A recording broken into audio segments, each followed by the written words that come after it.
નગરપાલિકા દ્વારા મહિલા સશક્તિકરણના ઉદ્દેશ્ય સાથે સ્વદેશી મેળાનું ભવ્ય આયોજન કરવામાં આવ્યું. ગુજરાત સરકારના શહેરી વિકાસ અને શહેરી ગૃહ નિર્માણ વિભાગ તથા ગુજરાત અર્બન લાઇવલીહુડ મિશનના માર્ગદર્શન હેઠળ ઝાલોદ નગરપાલિકા ખાતે સ્વદેશી મેળાનું આયોજન કરવામાં આવ્યું હતું.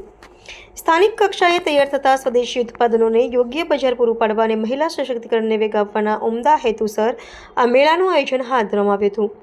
આ કાર્યક્રમનો મુખ્ય આશય શહેરી વિસ્તારની મહિલાઓને આર્થિક રીતે પગભર કરવાનો અને તેમની કલાને પ્રોત્સાહિત કરવાનો હતો.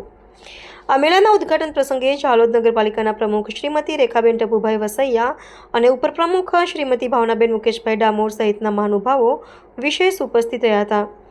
મેળામાં વિવિધ સખી મંડળોની બહેનો દ્વારા તૈયાર કરવામાં આવેલી ચીજવસ્તુઓના અલાયદા સ્ટોલ્સ ઊભા કરવામાં આવ્યા હતા, જેમાં પરંપરાગત હસ્તકલાની કૃતિઓ, શુદ્ધ ખાદ્ય સામગ્રી અને અન્ય ગૃહ ઉદ્યોગ આધારિત સ્વદેશી ઉત્પાદનોનું પ્રદર્શન તથા વેચાણ કરવામાં આવ્યું હતું.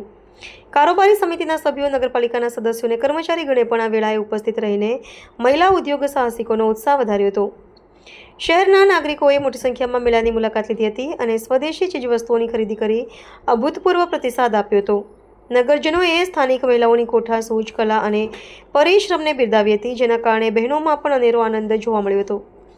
વોકલ ફોર લોકલના મંત્રને સાચા અર્થમાં ચરિતાર્થ કરતા મેળાએ મહિલાઓને આત્મનિર્ભરતાની દિશામાં આગળ વધવા માટે એક સશક્ત માધ્યમ પૂરું પાડ્યું હતું.